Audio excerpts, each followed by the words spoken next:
Well, she moved to You've got Houston or speed? Chicago or someplace. All right, Jimmy, go Okay. ahead, please. Well, you're back doing stuff that I like. I loved Cliffhanger. What was your final vote on that? It did pretty good.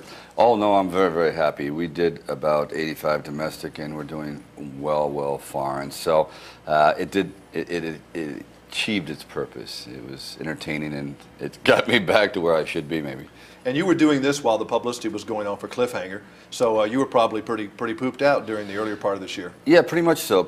But I'll tell you, the mere fact that Cliffhanger was so important to me that there's a lot of residual energy, if you know what I mean. You just pull it up, because I felt that the film was solid, and I feel the same way about this one, so it's easy to talk about it. If you got something like Rhinestone, whatever, you go, it's tough to think of words going, duh, I don't know what I was with Dolly this week, and she didn't mention it. Anyway. No, everyone seems to forget it. Never happened. It never happened. I was there. I know it happened, but it's okay. It's all right. This movie is a lot of fun. In fact, it's frighteningly believable. I don't want to think that it could be possible, but it's one of those future stories that I say, I bought this. I bought the characters, and sometimes science fiction you don't buy.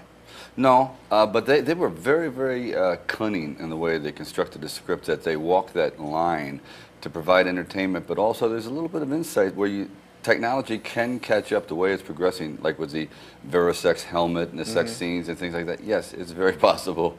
I'm glad they don't have that machine for bad words yet. That would be a very, very expensive one. What do you do for fun? I mean, I know you play polo, I think, but I mean, what do you do on your day off?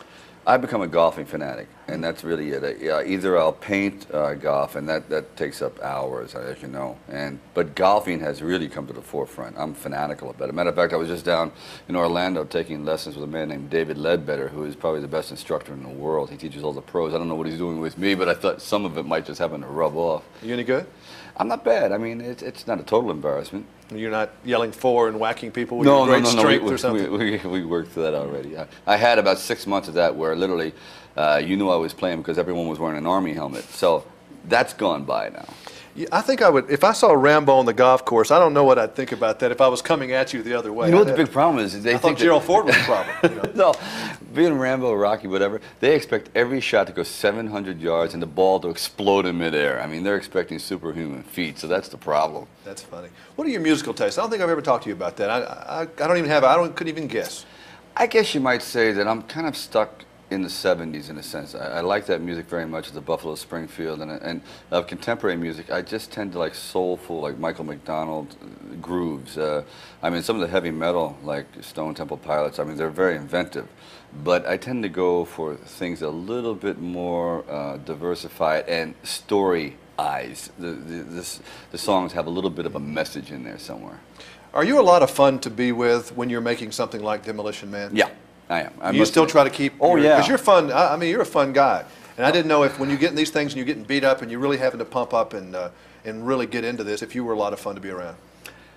Yes, I think so, because I wasn't always. During Rambo, I would go into some very black moods. I don't know if the character permeated my normal sense of humor or whatever, but in Demolition Man, I'm just feeling good. And after Cliffhanger, I try to keep it light and lively and keep the crew just not thinking about the terrible hours they have to work. So I would say I try to keep it going. Yeah, these shoots are not easy, are they? Oh, no. They're getting tougher and tougher and tougher because the audience demands, I think, more of a certain kind of action film. And to keep topping yourself is no mean feat, really.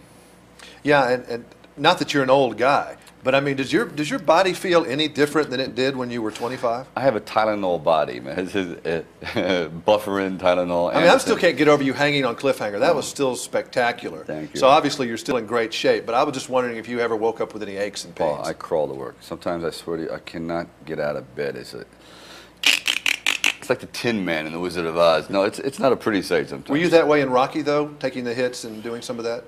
No, not as much. For some reason, because of the training in Rocky, it was always so fluid, constantly moving around, that it took a lot. I mean, there'd be some terrible bruises, ribs, whatever, but actual just muscle fatigue. I mean, now the knees start to go, the elbows. It's catching up to me soon. Wesley told me that he couldn't do the weights and that kind of stuff. He wants to do his thing and go. He said, you have to really like it to pump up like you and Arnold and others have done. You must really like doing that. It is. I find the gym to be more than what it appears to be on the outside. People look at it as a torture chamber, and I suppose in a sense it is. But I look at it as a kind of like institute of discipline. Because, like, for example, we're up there at 6:30 this morning. I don't want to do it, but it just keeps me focused a little bit. And then when I do it during a film, it just reaffirms that, yes, you must be committed, you must do it, and it kind of bleeds over into my work. And what about you? What about Sylvester Stallone would you change if you could wipe this out? What about you? What habit drives people crazy? Drives the women in your life crazy? Drives you crazy? I would have to say I get manic. I have a lot of energy at times, and I tend to be a constant nuisance, if you know what I mean. Always joking around, always like prodding, goading the people like crack, especially on the golf course. I mean, it's very lonely. No one wants to play with me anymore. I mean, I play out there. The crickets leave. It's like, hey, you know, you're pretty ugly for a cricket. You know, just constantly staying on people. And I like to be teased back. It's just one-upsmanship. But I guess it gets on people's nerves after a while. Yeah, you're a lot of fun. I love this movie. I think it's great. Thank you very much. Thank you. Good to see you. All right. Well, I will give that to Paul.